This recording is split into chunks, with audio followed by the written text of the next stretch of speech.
Does that do anything for you? If so, keep watching. We're gonna be lighting a drink on fire today.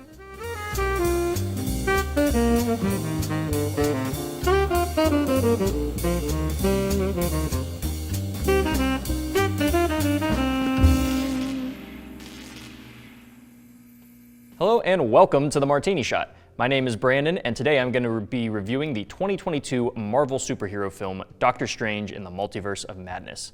But before I do that, let's pull a variant of a classic cocktail from another universe for a drink I've dubbed the Mai Tai of Madness. It's hard to believe I'm finding myself covering yet another multiverse movie in less than a month. I've already covered Everything Everywhere All at Once with a multi-flavored cocktail, which you can check out up here. However, for this drink, I've decided to go a different route and build a variation of a classic cocktail you could maybe find in an alternate reality. The Mai Tai is a staple of the tiki cocktail world, created sometime in the early 1900s, although it's been debated about who really came up with it. It was originally used to showcase a good rum, much like how an old-fashioned uses whiskey.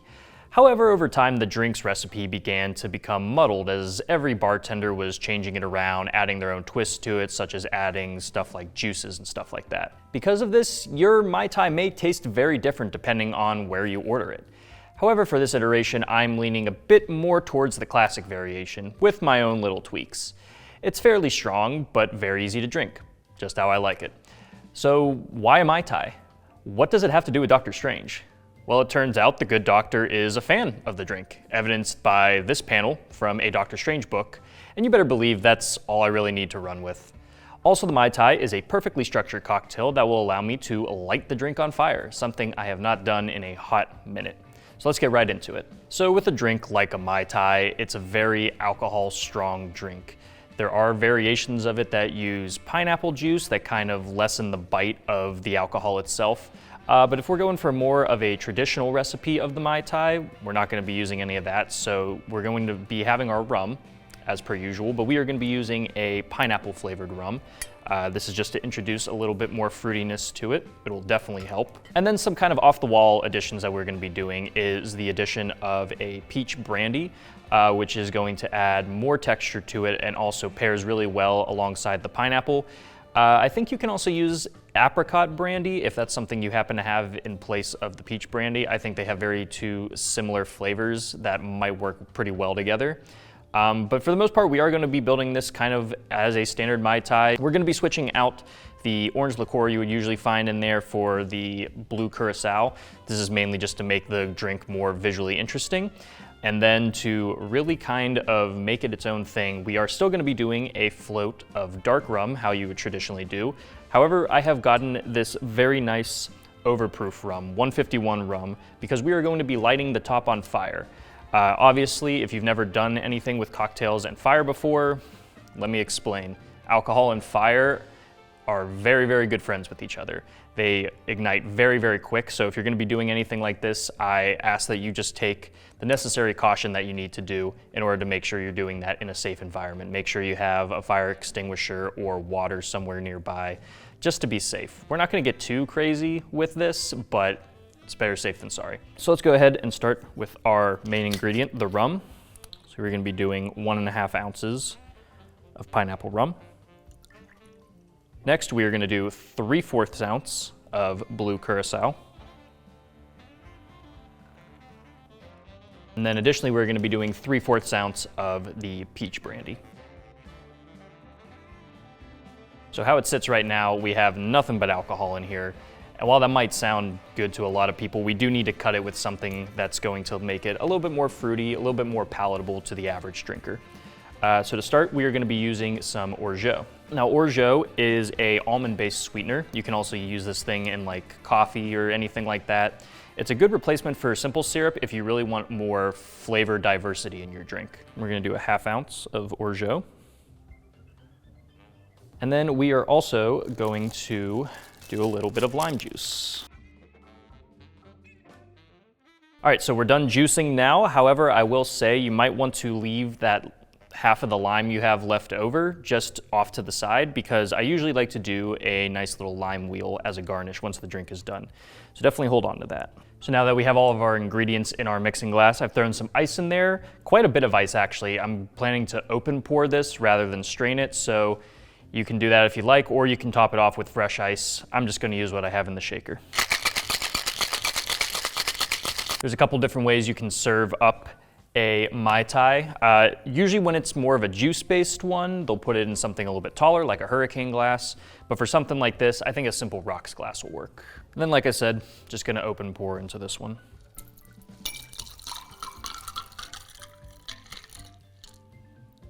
And then before we get to the fire, we're gonna add just a tiny little bit of color here. And we're gonna use some grenadine for that. And we're just gonna do kind of a simple layering. Typically when you're layering a drink, you wanna use a bar spoon kind of like this, it helps.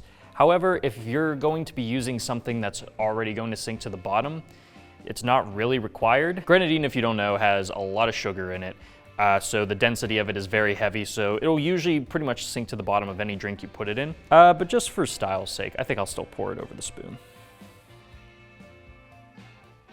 So now we got a bit of color layering here. Looks kind of like a shark bite. So now we are going to add even more color, and that is going to be with our float of rum. But to do that, we are actually going to build that in a separate glass. So anytime you are working with fire, if you're going to be putting it into any kind of drinking glass, you want to make sure it's a very strong glass that's resistant to heat. So right here I have a tempered Irish coffee mug.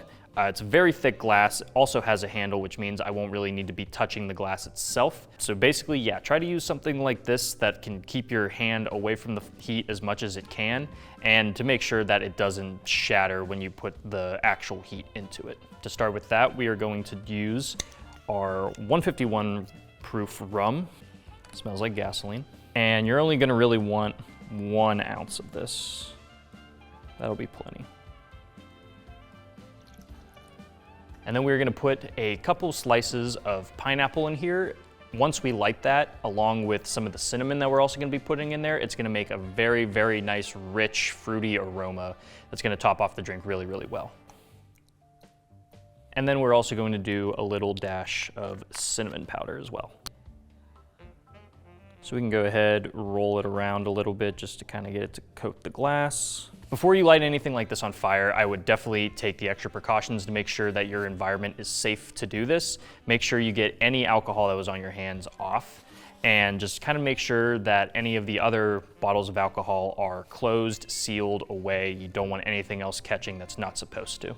All right, so now we killed the lights, so it'll make it a little bit easier for you guys to see the flame itself. Yeah, I'm gonna be using a butane blowtorch. You can also use a long match if that's more your speed. Basically just use what you have, but again, be as careful as you can with it. All right, so while it's still lit, we are going to pour it onto the drink. Again, be very careful with that as you do it.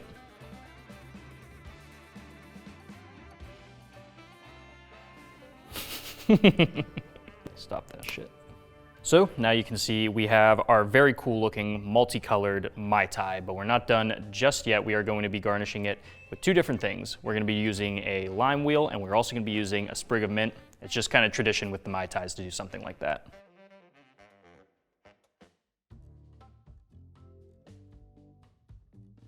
And there you go. There is your Mai Tai of Madness.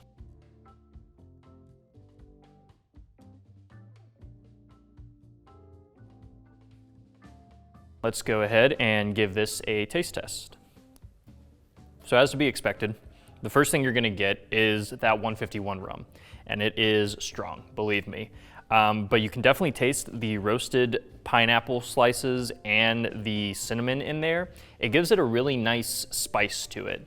And if you're a little worried about not really wanting to taste the 151 as much as you are doing right here, just throw a straw in there and you'll be able to get right down to the bottom. The grenadine's down there, so it'll add a little bit of sweetness. Because we lit that 151 on fire along with the pineapple and the cinnamon, it's almost kind of transformed the taste of the rum itself. I tasted it beforehand just to see what I was working with, and it tastes like a very, very high proof rum, like no disguising it. But once you add the element of fire to it, it almost kind of has like a vanilla taste that comes through on there, which is really, really good, and it pairs super well with the rest of the fruit flavors in this drink. Now that we have our drink, let's jump right into the review of Doctor Strange in the Multiverse of Madness. So the original Doctor Strange from 2016 was a standard origin story with some trippy, dazzling visuals that allowed it to be visually engaging despite it being a so-so story. Directed by Scott Derrickson, who is known for his forays into the horror genre for films like The Exorcism of Emily Rose and Sinister, you could tell that there were seeds planted to explore the darker, more horrifying side of the Marvel Universe. When Multiverse of Madness was announced, many believed we would be getting our very first MCU horror film. Derrickson was supposed to return as director, but left over creative differences, possibly because he wanted to make a full-on horror film and Marvel didn't really want to budge too much on their tried-and-true formula. Enter Sam Raimi, someone who is undeniably the perfectly built director for this kind of film. Not only does he have his horror background with the Evil Dead franchise, but he is also a trailblazer in the superhero genre with the original Spider-Man trilogy. I love his work and was incredibly excited to see him return to the Marvel Universe, but I did have my concerns. Marvel is notorious for hiring directors with distinct styles and visions, who they then seem to micromanage into making sure all of their films have the same appearance and presentation. Sometimes their styles can be seen trying to claw its way through, like Chloe Zhao in The Eternals. But at the end of the day, these movies still feel incredibly samey to the rest of the MCU. For this film, I'm at least happy to say that the movie has Raimi's fingerprints all over it. The nods to his horror roots are apparent, along with his trademark film techniques that can be found across his entire filmography. From a presentation standpoint, it makes the film one of the more unique films in the MCU. However, like I said, it's still a Marvel movie, and that formula isn't going anywhere. I would have liked to see Raimi's whole hand in this rather than just his fingerprints, because it does feel like two different movies are vying for supremacy here, creating a film that can be tonally inconsistent and unevenly paced. Let's talk about the aesthetic of the film, because it's certainly the best thing it has going for it. If you've seen either Evil Dead or the original Spider-Man trilogy, you'll easily identify many of Raimi's calling cards here. Dynamic camera work representing an unseen entity? Check. Bruce Campbell cameo? Check. A rocking score composed by Danny Mother Effin' Elfman? Big ol' check. Raimi's editing style may come off as cheesy or old-fashioned, but I thought it brought a whole new dynamic to the film that gave it a little flavor, while other directors may have gone down the road of simplicity. One scene that comes to mind is a big exposition dump that is overlaid with shots of the characters' faces fading in and out, floating around the screen. It really keeps an otherwise boring scene visually engaging, while also having a tantalizing electric guitar piece set underneath. Speaking of the music, let's come back to Danny Elfman. The former frontman of Oingo Boingo is behind some of the most iconic songs in film history, including the 1989 Batman theme, the songs from The Nightmare Before Christmas, and of course, Raimi's Spider-Man theme. The score he applies here, when it breaks through some of the more standard MCU fare, is filled with heavy rock chords that manage to have the creeping, haunting sound similar to a John Carpenter score.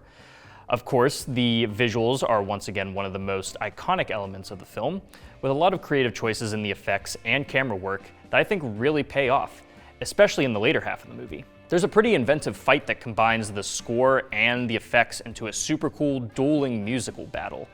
I wish the aesthetic of this film was enough to blanket its shortcomings, but alas, there's some notable weak points here.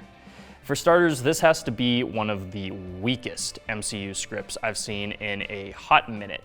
The dialogue tends to be incredibly weak, and not even from a cheesy standpoint, it can be just straight up bad at times, especially with a lot of its humor and exposition. The story is relatively fine, but there are a lot of questionable pacing issues that make the film go on for much longer than it really has to. There's also a few instances of lazy writing implemented just to expand the story forward, like a memory store, where it'll just project your tragic backstory for everyone else to see on a wall. Also, for a film called Multiverse of Madness, they mainly spend most of the movie either in New York or a slightly more futuristic New York, not really capitalizing on the multiversal aspect of the film aside from very brief moments. As far as the performances go, they're just fine, really. Cumberbatch's Doctor Strange has kind of been floundering in the MCU since his introduction for me. I get more excited to see the effects that come along with him rather than the character himself. He's not a terrible character, just more of a conduit that helps expand upon other characters. Elizabeth Olsen's Wanda is definitely the strongest performance here, really tapping into her darker, brutal side, while also managing to generate genuine sympathy. She's a tragic character done fairly well and certainly carries much of the film. America Chavez, a new character introduced that is pivotal to the plot, feels a little bit squandered, kind of being regulated to screaming and being kidnapped. I'm sure there's more for her down the line, but I really can't say I'm anticipating it all that much. And then of course, it wouldn't be a Phase 4 Marvel movie without some cameos. Without spoiling who those are, their time in the film is brief to varying degrees of interest. However, there is one instance taking a character in the MCU that no one really cared about and gave them like 2 cool moments. They don't really affect the plot all that much and are definitely just there for fan service. The parts of this film that work really help the film to stand out in a nearly 30 film catalog, yet its inability to break from the mold holds the film back from leading the charge in Phase 4.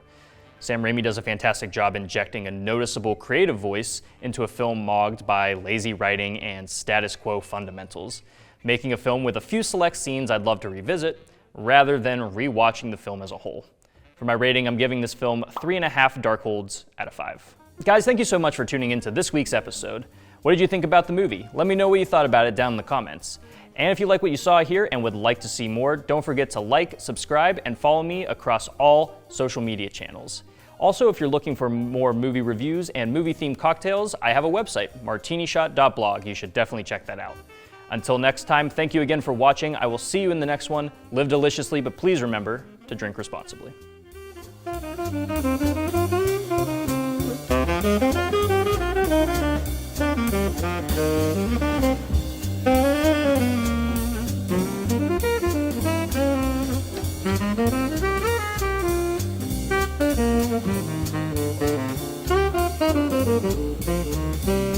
you.